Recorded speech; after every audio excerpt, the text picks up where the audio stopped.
Month or so I've been talking on growing leadership, and I've spoken quite a lot. My friend, the theme of my all talk so far on growing leadership is basically to tell you how to grow leaders. Passion can support you when it comes to growing leadership. But as I have said, leaders are not colleagues. Leaders are not cattle. An organization are not leaders' farms where leaders are cultivated. Cannot be.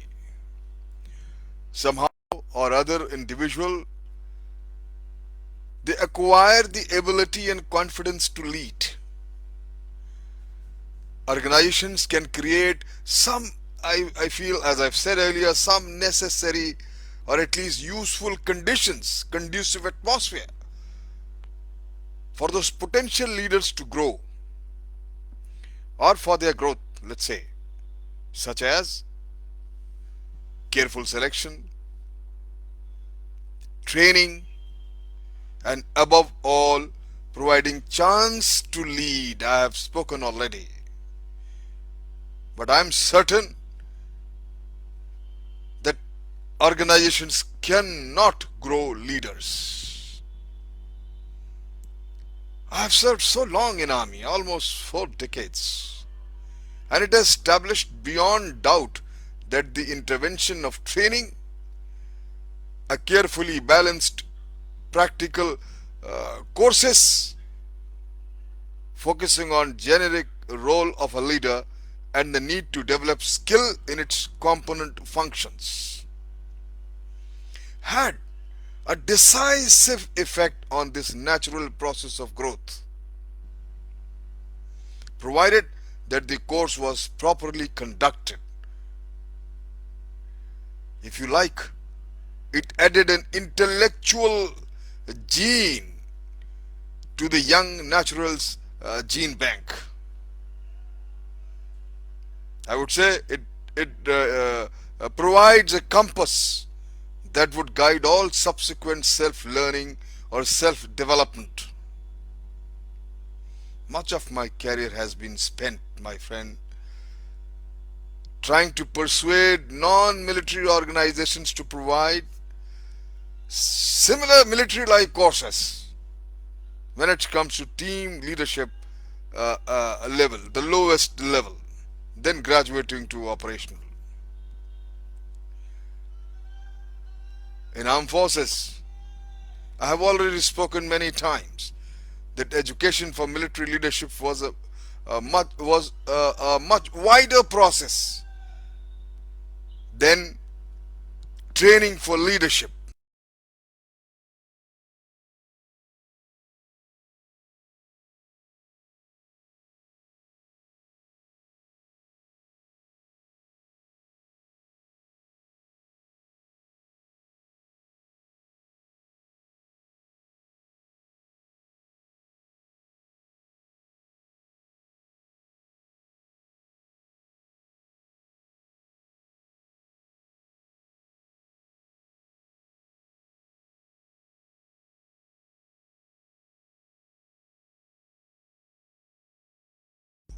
Should have cultures and strategies focus on their aim of developing leadership.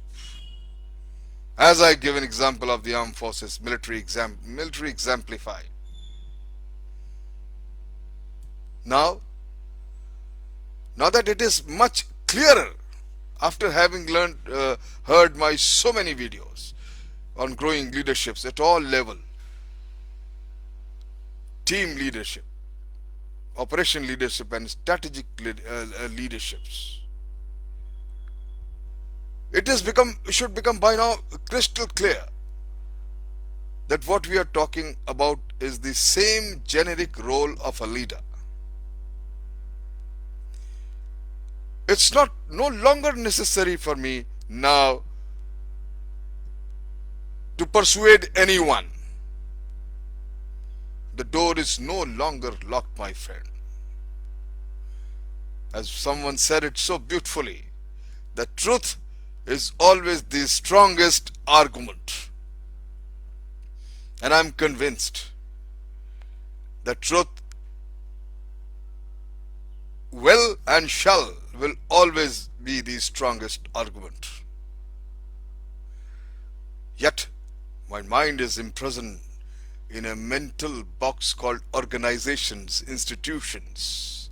And every time we have to focus on how the institutions or organizations help in developing leaders, potential leaders at each stage, team leadership, operational leadership, and ultimately strategic leadership.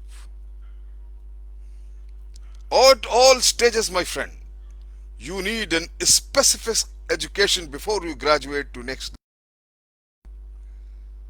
As someone has said it so beautifully, and I think it's an African proverb, that it takes a whole society to raise a leader.